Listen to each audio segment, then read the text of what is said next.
We are back for our 7th episode of Game Time Decision Lucky podcast. number 7. Lucky 7. We're here without Tyler. We've got Again. Our most noteworthy writer, Ben Pierce, has decided to stop in for the show today. Ben, how you doing, man? Good. I'm the world-acclaimed author of Roger Dodger, Dodging the Truth about Aaron Rodgers. You may have heard of it. Our most viewed article. It's been picked up by 4 newspapers, and it's already being talked about for awards. We missed last week. I apologize for that. It was a very busy time for us. But here we are, back again. In the most It was our bye popular sports week of the entire year. It was our bye week. Yeah, we missed the World Series. Sorry about that. But we can talk about how that went. At least we didn't miss anything big. Yeah, I tried to be objective in my article on it. I did not like the outcome. I don't think Joe liked the outcome either. I was upset. But everyone else in the world did. So I guess that's good for the rest of the world. As you probably know, the Cubs beat the Indians in 7 games. They beat them in Game 7, 8-7 in extra innings. Indians pitchers Miller and Kluber kind of ran out of steam, short rest. Any of you guys have some thoughts on how that series ended up? I would. So, as we all know, before, obviously, this year, the last time the Chicago Cubs won the World Series was 1908, yada, yada, yada. I don't want to hear it. They weren't underdogs. They were the prohibitive favorites going into the year. They won 103 games. They had probably 3 of the top 10 or top even 7 Cy Young Award vote getters. Probably that's going to happen this year. And Hendricks, Lester, and Arrieta tailed off at the end, but he still had a good year. Lackey, excellent pitcher. Chapman they picked up, great pitcher. They have Rizzo. They have Bryant, Russell. Baez, They've got some Soler. sluggers. They've got some sluggers. They have great young players. They will be World Series contenders for the next 10 years. So I don't want to hear how much of a underdog story this is, how this is so great. The Cleveland Indians, they were the real underdogs. They haven't won since 48, so I don't know. I mean, both teams, the majority of their supporters who watched their last World Series are dead. Yeah. I mean, there's really no difference because everyone, like I said, it's dead. They're dead. So sorry to you guys who never got to see your teams win. It kind of sucked. Like, Cleveland had a very, very good season. Excellent. Without Carrasco and Salazar, playing, things probably turned out a lot differently than they would have. Absolutely. All right, hold on. So, again, you said the Cubs was an underdog story. I feel like it was just more of a feel-good story. It's not a feel-good story. Well, they Yeah, kind I of agree is. with What Mark. I mean is I'm with Mark. I don't like they were never the underdogs. They I mean, came back- the entire season, people said they were the best team in baseball. Everybody knew they were the best team in baseball. They were the heavy favorites to win the World Series for a long time. They were never the underdogs. Like, everyone just loved rooting for them because, again, it's been 108 years. They're a really good, young, exciting team.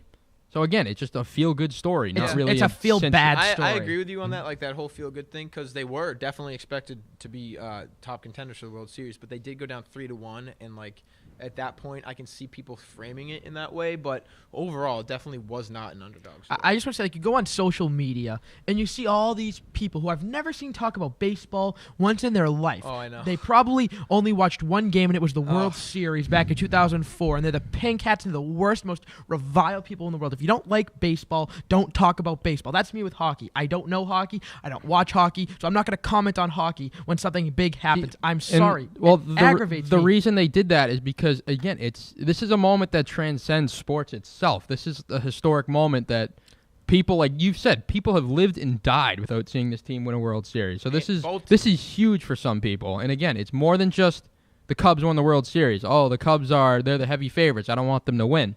You want them to win because it's been 108 years and they're a really exciting team to watch. No, they're not. I don't like that. Yeah, people in their 90s were moved by this because they've been waiting their whole life to see the team I win. would like to say my great uncle, he actually watched the Indians' last World Series win game in 1948 against the Boston Braves. He's going to be celebrating his 90th birthday next year. So, Indians fans, Chris's family, Chris's parents, I assume, weren't old enough. My father, yeah. Yeah, he didn't watch. He's never watched them.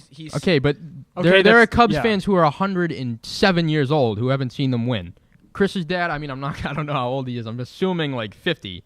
That's still like halfway from what some of these Cubs fans have endured. In general, At this point, what difference does it make? well, no, exactly. There's a lot more people. In general, I just don't understand why people think that the team that hasn't won it in the longest amount of time deserves to win it.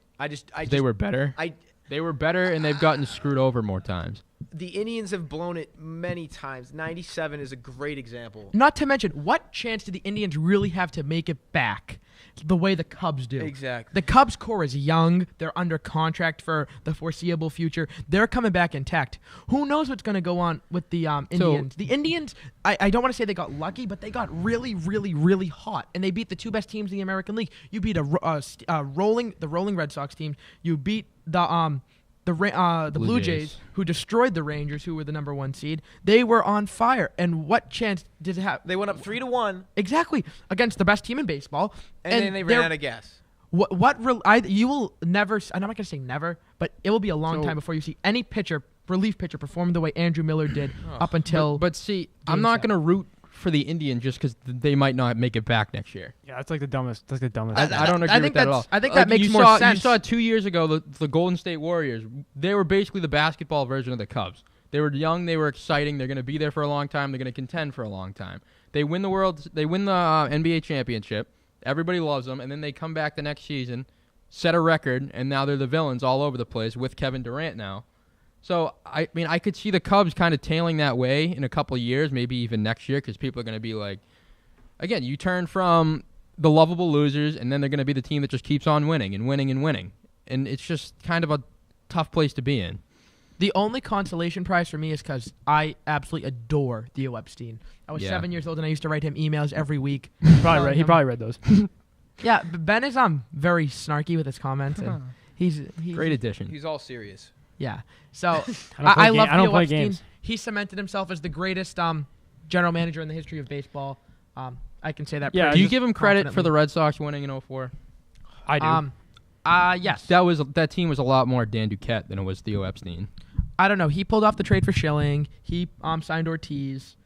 And, yeah, that's pretty big. And I give him the majority, credit for 2013. like pretty much the majority. Yeah, of course. Like even today, you still see a lot of If Theo we had won in this team. 2016, I'd give Epstein almost 90% of the credit. But the thing with Theo is, this was his vision for the Red Sox. But you had John Henry, Tom Werner, Larry Lucchino, all these other bums come in and say, we're not going to do it this way. We're going to stick with the way Larry Lucchino has been running things around here.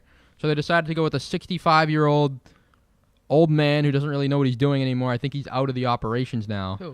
Larry Lucchino. Oh, Lucchino. Yeah, Lucchino left about 2 years ago. And they let, a 30-year-old Theo Epstein just walk away with a very bright future in front of him. And not only that, but he has a plan that was more likely going to work to just build up a farm system prospect powerhouse. And that's what he's done. And now look, the Cubs are reaping the benefits We were trying to get Matt Garza in that transaction. But one thing I would like to bring up with Theo Epstein, because you can clearly see he's enamored with Anthony Rizzo for good reason. Because when he took over the Cubs, he traded Cashner to the Padres for Anthony Rizzo. But the thing is, what didn't he see back in 2010 when he had the choice of trading Lars Anderson or Anthony Rizzo to get Adrian Gonzalez back? It was if you look, the headliner of that trade was Casey Kelly, who was their first overall pick in the 2008 draft, and then they also Raymond Fuentes, the cousin of Carlos Beltran. He was the second guy. He was the second guy in the trade of the package, and then Rizzo was the third guy. So I don't get what was in Theo's head back in 2010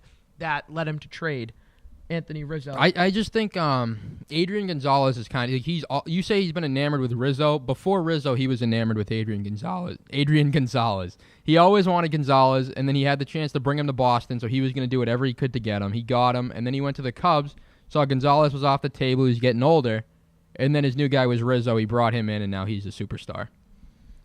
He was looking at Adrian Gonzalez even before they were trying to sign Mark Teixeira, and then they finally were able to pull the trigger in 2010, December 6th, 2010. I remember. It's a great day. Wow. Yeah, that was a big move at the time. I'm a wealth of knowledge when it comes to old Red Sox trades. Well, instead of old Red Sox trades, let's look towards the future a bit. Do you think there's going to be any big moves made this offseason? Spinning? Well, my head says no. Because you've heard Dombrowski saying how they're pretty confident with their team. They have a young core. I expect a major regression in the team. Mookie Betts, he had an MVP year. I don't think that he will tail off completely, but I think you'll see more of a 20 home run, 290 average, and 20 steals. I would say he'll be somewhere in between where he was in 2015 and 16.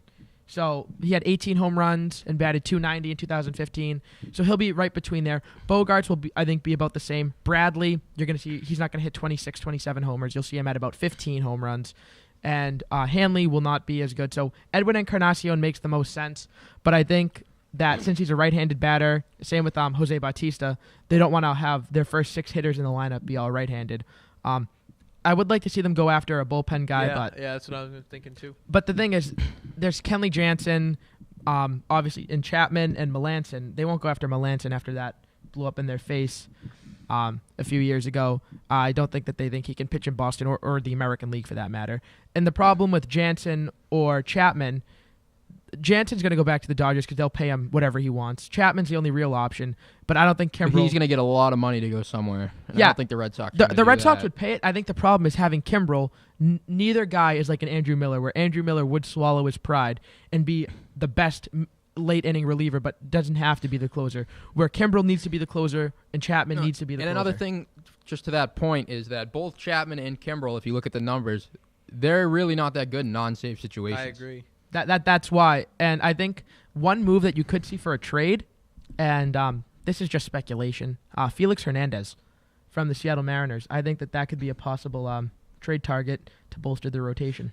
What do you think it would take to get that, huh? He's been tailing off the past few years. He's going to be 31, which is still young enough, but it's not like... It's not over the hill. It wouldn't be like David trading Price for... will be 31, right? Do you think Price would... Do you think people go after Price? No, they're going to keep him. Not with the money we're going to keep Price, and I think that we're going to see a little role reversal. I think we're going to see Price have a similar year to how Porcello performed this year, and I think Porcello is going to be similar to Price, like mid to high 3 ERA, 17 wins, where if you look at this year, the pitching was actually fine by my standards because you got the performances you expected, just it was from reversed. Different guys. Up until the playoffs it was. Well, yeah. if Price had 22 wins and a 3.12, yeah, somewhere around there. A low 3 ERA and 22 wins from Price, and Porcello had 17 wins with a high 3 ERA. You'd be happy with it. So I think you're going to see pretty much the same thing, just it's going to be reversed. Price is going to get better.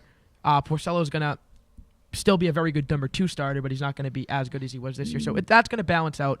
I think that you could add Felix, and I think it would take like I don't want to say Rafael Devers or a Kopech, but I think it would take a lower level prospect, maybe Blake Swihart. I think he as still the has centerpiece. Value. Yeah, Blake Swihart as a centerpiece, and add some other pitchers around that. Maybe Drew Pomeranz. You want to hear a scorching hot take right off the presses? Yohan Moncada is going to get traded this offseason. Oh. Look, they called him up. When was that? Early September, late August, somewhere around there. He was not. It was wasn't September, very good. That was in the. I didn't like what I saw from him. I mean, is he an outfielder? He's an No, infielder. he's an infielder. He doesn't really have a definite position yet. Okay. But Yeah, I mean, they called him up. They tried him out. They weren't really impressed with him. I mean, he wasn't ready. That was very obvious. A lot of people speculated that from the get-go. He was just overmatched by major league pitchers, and he couldn't hit them. Like his swing was horrible. His timing was off. He struggled in the field. He didn't really do anything well. Maybe they just kind of rushed him. They did. Yes. They absolutely did. But I think that's gonna give Dombrowski.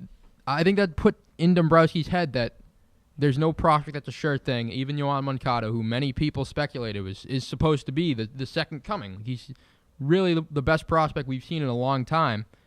But that his stint in the majors wasn't impressive to begin with. And this team, I still think they need pitching next season. And I'm looking to the Chicago White Sox. I see both Chris Sale and Jose Quintana. Either one of them has been, they're really good pitchers, great 1 and 2. You can either argue they're each ones based on the numbers. But specifically, I'm going to dial in on Chris Sale here. Yeah. I think he's the guy you'd want to get. And it would be a hefty price tag. You're talking Moncada and more, probably even Devers, maybe a Jackie Bradley. It's going to be you're going to have to pay a lot to get Chris Sale to Boston, but it's a move you have to take because as we've seen this year, pitching wins championships. You know what I like? I like getting rid of Jackie Bradley, picking up Coco Crisp, picking up Chris Sale. Love it. The Indians already declined Crisp's option. I think a return to Boston would be awesome. One thing, knowing Dombrowski, I think that they should trade another top prospect to the San Diego Padres for a mediocre pitcher like Tyson Ross. That's a joke, but knowing Dombrowski. So another thing I would like to say is I think although Moncada didn't play very well, I see a lot of potential. He's playing at third base. He made some errors. Third base isn't his position. He's a second baseman. You know, I said this before, and I think that Moncada will be Robinson Cano. His swing is very sweet, and I think that you could see that he didn't adjust as well as Benintendi did, but Benintendi was a special case. There's two types of athletes or baseball players, I'll say. There's the athletic type, like a Yohan Moncada, who's a freak athlete. I mean, he's jacked out of his mind. And again, they're hoping that he can turn his athletic prowess into some sort of baseball skill. And being as athletic as he is, that can very well happen.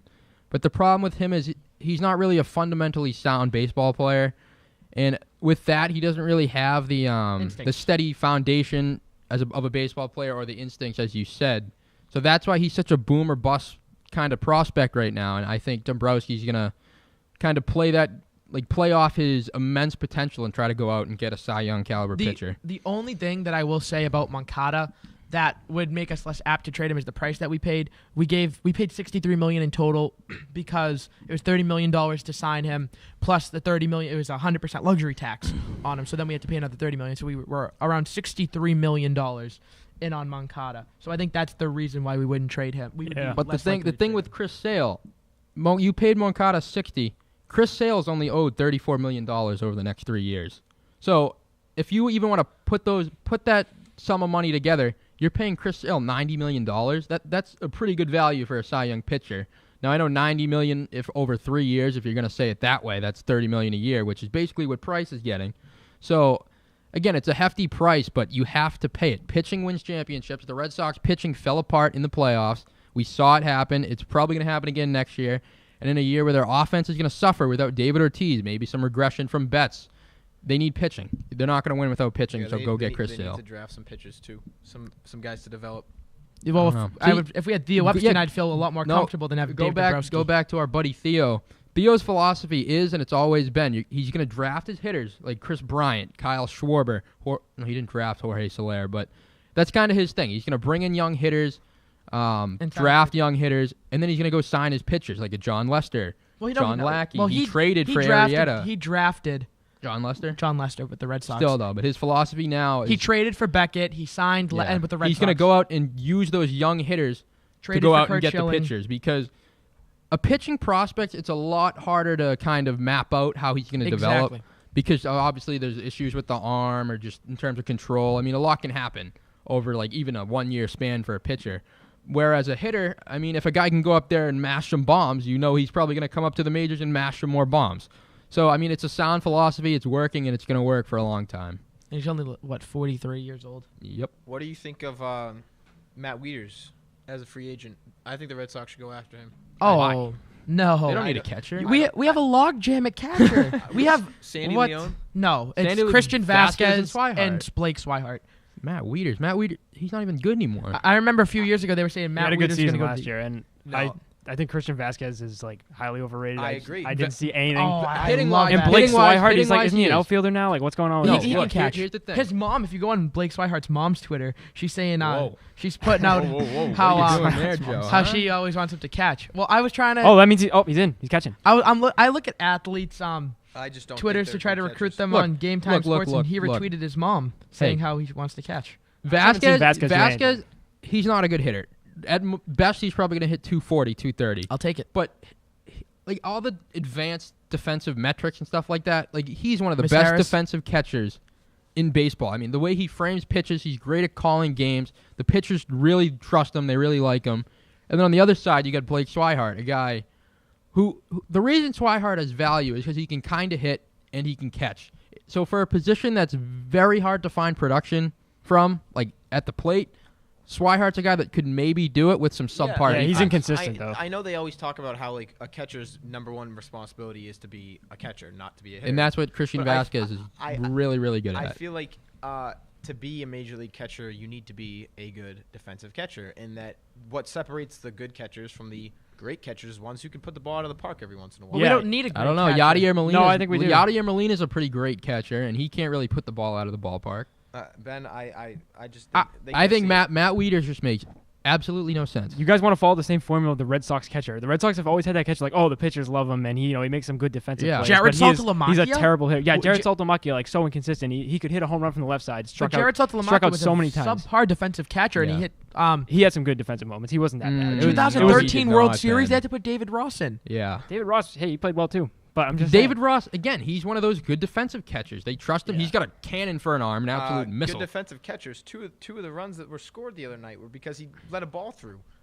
I mean, wild And then he pitch. fell back on his ass. Lester threw one in the dirt and it hit him in the face and bounced all the way to the corner. Yes, and but- John Lester couldn't throw a baseball from here across the table to Ben, nor will he want to do that. So David Ross, he fell over because the ball hit him in the face and he had to bounce back to try to make a play on it. Inexcusable. And then the ball bounced all the way to the corner and he had to go get it because John Lester, for some reason, he's a pitcher, can't make a throw. Up until 2011, You our don't blame the primary pitcher for catcher that. was Jason I Varitek, and Jason Varitek could How do don't you- both. well, how can you Not in not the late- blame not the late in his pitcher for career. throwing a ball in the dirt? He was batting like 230 in his last season. 230 from a catcher with 15 home runs isn't Exactly. bad. If you're telling me I can get a 230 average, Unless it's Mike Piazza, a 230 average is perfectly fine with me. for my if catcher he's spot. hitting 15 to 20 home runs Yes. like Varitek did. Yes, exactly. And Swihart can do. Swihart, he can hit like 260, 270, and hit 15 to 20 homers. Yeah, and I that's like Swihart. and that is and that is supposed to be like a really, really good hitting catcher. I just feel like they're not going to keep Swihart because if you look at the way they've played him, and Again, stuff, it I'd seems rather- like they're I'd trying rather to- have we should have Vasquez. traded Blake Swihart and Henry They should Owens have, 2-3 yeah. years ago when we had a chance to bring in Cole Absolutely, Hamels. I like Vasquez better to begin with. I love Vasquez. Yep. I think I need to see more. I think you're just overvaluing. Or you're not overvaluing. Your expectations are too high for a catcher. And you don't need. To me, I look at Vasquez the same way I looked at Jackie Bradley Jr. a year or two ago. Yeah. If he can bat 240 and give me excellent defense, I'll take it. Because and with the progression, you don't need 20 homers and 80 RBIs from every single spot in the lineup. no. If you have Hanley Ramirez going 30 and 110, Yeah. Mookie Betts going 30 and 110. If Pedroia can bat 318, If they bring in Edwin Encarnacion, And you bring in Edwin you Encarnacion could put hitting me. 40. If I'm a great defensive catcher, I could hit 110 and it'd be worth it. Maybe in high school baseball, well, not in the major leagues. Here's what I think. I think they should have. I I think the still think it's Expos. worth I think it. Tom Brady should have played baseball. He should have stayed with the Expos and then should have gone to the Red Sox, and he'd still be the catcher today. wasn't he a third baseman? No, he was a catcher and a pitcher, but mostly a Joe, catcher. he has a Tom Brady Super Bowl jersey on right now. I would not question him about anything Brady. Yeah. Oh, one thing I would like to say about Ben is he has memorized the stats of Brady of pretty much every season of his career. Kind of, but don't ask me about like 2003. Probably can't tell you. But you ask me All from right. 2006 on, I can give you it. I think this is a nice transition to some Patriots talk. All I right. love it. So the big news over the last headlines. week was obviously the big trade of Jamie Collins to the Cleveland Browns for a compensatory third-round pick in the 2017 draft. And the thing is, they only get that pick if Cleveland's awarded a compensatory pick for letting Alex Mack or Mitchell Schwartz, sorry, that's his name, walk in free agency a year ago. So again, without the guarantee, Yeah, so basically it's like Yeah. It's like we cut him. they yeah. basically cut him outright. And this makes me bring up something about Chandler Jones. We got a late second round pick for him. We parlayed that into a third and a fourth. We got Tooney and Malcolm Mitchell, whatever. Friend of the program, Joe Yeah. Thuney. Kind of. He wants to be, but the public relations won't let him. But here's how I look at it now. Would you rather have kept, because you can get more than one comp pick in one draft. It just goes to like a different. Yep. So we get one 2017, one 2018. But would you have rather have kept Chandler Jones and got compensatory Jamie pick? Collins and get the two comp picks and sandwich in the third round? Because I think No, we wouldn't have a nice little friend of the program if we didn't make that trade. I don't know. I definitely would rather have Chandler Jones because if you look at the way he's playing right now, he's playing great. and both of He's He'll ranked dis- he'll he's ranked number disappear. one. He's He'll ranked number disappear one in a in week. disrupting He'll the quarterback. disappear in a week. You wait. Pro Football Focus has him number one in disrupting the quarterback. Or something. love it bad. Oh, another thing about this trade, just really quick. Do you guys think Belichick called around the league to see what the best offer he could get is? No, I think that he and Jamie Collins got into a fight. I think that Collins was disrupting the locker room. or his hips just gone. And they just don't want anyone to know. No, I think maybe, but I still think that they wanted to trade him to Cleveland because they wanted to stick it to him. A lot of people said that. Yeah, I mean, think that they would rather. To me, this is how I kind of look at it. You're cutting off your nose to spite your face. That's almost too mean of a punishment. No, I think that Belichick would have rather, if let's say a team that they could see later. If I don't know why I'm saying Pittsburgh or I don't know Pittsburgh, Denver. like just Seattle, something like But that. a contending team. he would have rather shipped him off to Cleveland and put him in football purgatory for the rest of the year. It's football hell, not football purgatory. True, Ben. I think that he'd rather get a later pick than trade him to one of those teams for even like a late second. Because a team like Seattle, I think they would have given maybe even a first-round pick for Jamie Collins. Second. Because, look, exactly as you said, Belichick didn't want to send Jamie Collins to a place where it can come back to bite him. So sending him to Cleveland, you just kind of say, all right, you can go like, have fun. you can go sit over here Have and your do audition. nothing. So For the big money. he got rid of Collins to a team that's kind of like, obviously they're Not the even a Cleveland team. Browns, they're a joke. So why do you think he traded Chandler Jones to a team like the Cardinals, who many people coming into the year? Because he wanted Jonathan Cooper, but he's horrible. Jonathan Cooper. This is the guard. Oh, yeah, I know, but like, do you really think he was worth all that? No, No. but, you know. What Belichick I must think have. that they offered him the most with that second-round pick. Here's what I'm saying. Belichick, It's like a controlled cut, basically. It's Yeah. like Yeah, you can, pretty much. he didn't want It's a Jamie stupid Collins move. on his team under any circumstances. I don't know what he did. We probably won't know what he did. We might know 3-4 years from now. But Jamie Collins must have done something really bad because I don't think it's freelancing. I think on a it's as play. simple as this. I think it is Yeah. because there's two types of players in the National Football League. There's guys that you can coach and they'll be obedient towards their coach, which is what the Patriots really preach, which is what they've really kind of gone with for the last 15 years so or now. And And there's the Jamie other. Collins wasn't that. Jamie Collins was a guy who was going to freelance in the defense. He wasn't going to listen to Belichick. I just love the and idea. Belichick must have just had it. He No, was done with him. that's okay. I think that's No. absolutely it. Here's the thing. I think that Belichick probably didn't like that he freelanced.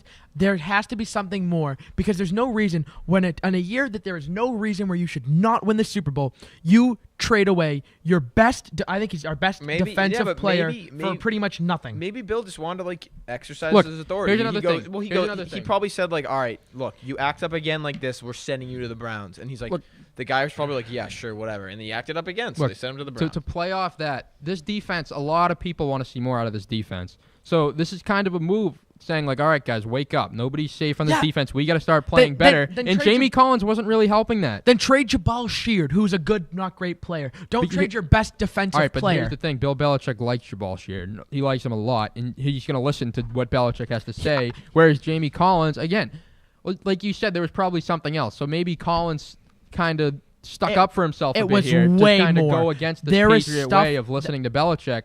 And Belichick kind of trying to just keep his defense in check, trying to get them on the same page and ready to roll here in the second half of the year. Said, all right, I need to get rid of Jamie Collins now to keep this defense from kind of, one, get this defense back into shape, and two, make sure they stay in line. That there is something more. It's just not that. Okay, he's so what just is it? Why would Bill make a stupid decision? He wouldn't. No, I think that there's something that went on internally inside that locker room, whether it be Collins with other players. I heard a theory. I think this came from Bedard on Felger and Maz. And what he said, Maz said this, and it's just a theory, that maybe there's a thing that's going on, and it's around the league, and it's pretty well known that the way the Patriot system's set up, players are used to play their best within the system, but it doesn't reflect in their numbers. Collins, I think, only has 1 sack this year. I think 10 that... interceptions. Yes, Ben.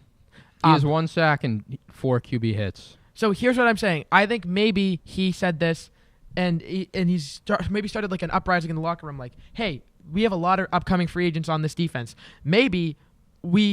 Maybe they're trying to keep our numbers down so we don't make as much. And maybe he was kind of starting like a little revolt in the locker room. Something like that. It can't just be that he freelanced on a play that allowed a 28-yard touchdown. It's not just the He's been- freelancing. yes. It's Yeah, but why would go he, ahead, Why? Ben. Okay, all right. yeah, Ben. Well, you said going back way back to what Joe said like a couple minutes ago. He's saying how like he doesn't want Belichick. He doesn't want Collins to come back and bite Belichick on a good team. I don't think that's true because you really think Belichick is thinking like, oh, like if I face Jamie Collins in the playoffs, definitely gonna lose or something like that. I doubt that absolutely think Absolutely. that's true. No, because don't think. again, it's not that, if I play Jamie Collins, I might not be able to score on this team. It's that you don't want Jamie Collins to go to a team like Seattle because they already have a really good Jamie defense. Collins is an electric player. Add in a top 5 linebacker in the National Football League to another contender, and that vastly improves their He's not a defense. top 5 Do you linebacker. think He's He top is. 10. Do you think putting Collins on a bad team is worth not getting something valuable for him? No, not at all. No. I no, think no, that no, this no. trade. Exactly. I think that this trade hurts us on the field. That's why there is something more. We don't know what it is. No one in the media knows what it is. It's Only also- Bill Belichick knows what it is, or guys inside that, Nick Caserio, that group, Ernie Adams, only guys within the organization. They're the only ones who know the real reason why he was traded, because it has very little to do with what's on the field. Collins just might not want to be on the team anymore. He likes to play video games more than watch football. And Belichick hates when people say that kind of stuff. And I mean, I just don't think he actually. He think about it. He doesn't like to talk to the media. We know Belichick doesn't, but like he's like a very distant guy. And if Belichick doesn't like those people who don't like pledge their allegiance to him. No, Belichick. The number one thing is he wants to win football games, and Jamie Collins on the field gave him the best chance to win football games, and the only reason he traded Jamie Collins was because he was doing something in that locker room that we don't know about. That's all I can say. Belichick wants to win football games on his terms. He doesn't want some defensive guy, just one guy on his defense, upstaging everything, possibly screwing something up. Catastrophic. All right, I give up on that word. Catastrophic. Catastrophically. Right, so he doesn't want that to happen. So Jamie Collins, again, like, what, has he been here for 3 years now? This is his fourth year. Yeah, fourth year. Yeah. And I think Belichick's just had it with him, and he said, all right, you're going to Cleveland, buddy. Pack your bags. I love it. I think it hurts us on the field, and I think it does hurt, but Belichick and a lot of people on the Patriots seem enamored with the Landon Roberts, the kid who's been playing over This Collins is why I last disagree. couple He games. played, what has he played, in like 2 games? He had like one good play. He's played in like 4 games, and he's looked good over the 4 games. Again, like that's not too reliable. Well, you got to remember, football is it's a team sport, and if one guy is hurting the chemistry of the other 10 guys on the field, you got to get rid of him. I think that here's my thing. Regardless of how skillful he is. With the Jamie Collins trade, he's an athletic freak. I think physically, just in terms of natural God-given talent, he's a top 5 linebacker. I think with everything considered, he's still a top 10 linebacker. He's one guy. But see, the thing is, you will not see the Jamie. We won't miss a beat this regular season when it comes to Jamie Collins. You will see. I'd agree. Yeah. You won't see the effects that this trade has on the team until the AFC Championship game or the Super Bowl. That's when you'll see, when we're actually going up against real teams, because the only other real teams we're playing are Seattle and Denver. That's it. All the other teams are pretty much jokes. Well, they'll have their stuff together by then. I mean, you look at the way the defense, they formulate. In 2011, we made it to the Super Bowl with Julian Edelman playing slot corner. I don't want to see that. That was the worst ranked defense to ever make it to a Super Bowl, but I don't think Julian Edelman's going to be playing Mike linebacker because Jamie Collins is gone. But here's the thing. Now, if Dante Hightower gets hurt, you are in serious trouble. Screwed. You're in serious trouble because the linebacker depth was already pretty shallow as is. No, I mean, we have signed some guys. I mean, I know like these guys aren't good. Mingo's just a special teams ace. Yeah, but he's not going to play defense. He will if Mingo. He can't fill the Collins role. He's very athletic. I think he couldn't cover me. We got Malcolm Brown. Defensive tackle. He's they traded for Kyle Van Noy, the former second-round pick in the Detroit Lions. I think the secondary it's scary. It's very scary. I think it'll be okay. But here's the thing. Bill Belichick, you have 53 spots on your roster in the NFL. So he gets rid of Collins, opens up 1, and then he really can't do this till the offseason. But he's just going to find one guy who can kind of fill the role in the run game, and he's going to find a guy who can try to fill the role in the passing game. Speaking of Julian Edelman, I'm not trying to change the subject here, but like, is there something wrong with him? Because like he has not played up to his standards this season. It looks like the ankle is still bothering him. Look at his numbers. He's averaging less than like 9 yards. What do you have, his first touchdown touchdown? Yeah, and he barely got in. It was like a little swing pass. Look, here's the thing with him. If there is anything wrong with him, why is he playing? If someone stubs their toe before the game, I am sitting them. We got burned by injuries last year. I'm not chancing it again this year, especially a guy like Julian Edelman. Anything that happens to him, if he's not 100%, if he's at 99%, I am sitting him out that game. Yeah, the offense was bad last year without him down the stretch. We have enough playmakers on that offense. The defense will come and bite us in the ass. That is the problem, and we won't see it. And this is why I wish I think one factor that led us winning the Super Bowl in 2014 is when we had to play Ben's favorite quarterback, Aaron Rodgers. We played Peyton Manning when he was still actually we lost Aaron Rodgers. Patriots lost. I know we did 26-21. Yeah, they played him though. But like playing Aaron Rodgers, playing Phillip Rivers, we played Jay Cutler when he was semi-good. We were battle tested. We went through a hard stretch. Jay Cutler was pretty bad in that game. We won like 51-23, I want to say. But we played a lot of high-powered offenses. At that time, the Bears had Marshall and Jeffrey and Cutler and Bennett. We played Stafford's Lions with Calvin Johnson and I think they had Golden Tate that year. Ben. Yeah, we played all the top offenses in the league, and I think that is what. And we played the onto Cincinnati game. Yeah, there were some great quarterbacks that we played that year. Yeah, exactly. And I think that's what battle tested our defense, and that was what allowed Revis and Browner and that team. Let's just go over this. I think that this is a pretty good segment that I just introduced, and these guys really don't have. Right now, huh? Yeah, right now I'm Right introducing it. right off the big brain, huh? I'm going to look at it this way. The 2014 defense versus the 2016 defense. And we'll see how much more confident we feel. The defensive line. Chandler Jones, Ninkovich, Wilfork, and Saliga. Versus, League is good. who do we have now? Jabal Sheard, Malcolm Sheard, Brown, Jamal Sheard is not Alan playing. Branch. Alan Branch. Alan Branch is is good. nice. And who's the other pass rusher? Chris Long. Chris Long. What do Chris you Long, Trey Flowers. The pass rush has been pass rush pretty has been much bad. invisible this season. The run game So, hasn't. so what do you feel more confident in, that defensive line or current defensive line? With Chandler Jones? In terms of pass rush, I'd go with that one, but I wouldn't go I agree. in terms Against of the run. stopping- This against the unit's run. very good against Yeah, the this run. unit is Linebackers. good against the run. Collins, Hightower. Landon. Oh, you talking 2014? 2014, Collins, Hightower. That's pretty much it. Gerard Gerard Mayo was hurt. Gerard Mayo, Akeem Ayers was really Akeem good. Ayers when was he really played good. for us. And now what do we have? Roberts, Hightower, still. Kyle Van Noy, Mingo. I would take Who the else? 2014. Yeah, I would take the linebacking core of 2014. I'd also take the secondary of 2014. Secondary, we have Prime Revis. Browner played a great role. And then we had Butler and Ryan on the bench. Now what do we And we had Kyle Now Arrington. Butler and Ryan are the starters. Now we have Butler and Ryan as the starters. McCourty. McCourty's a safety. This defense is only giving up 16.5 points a Safety, game. yes. Because Still we've the played secondary. complete Yeah.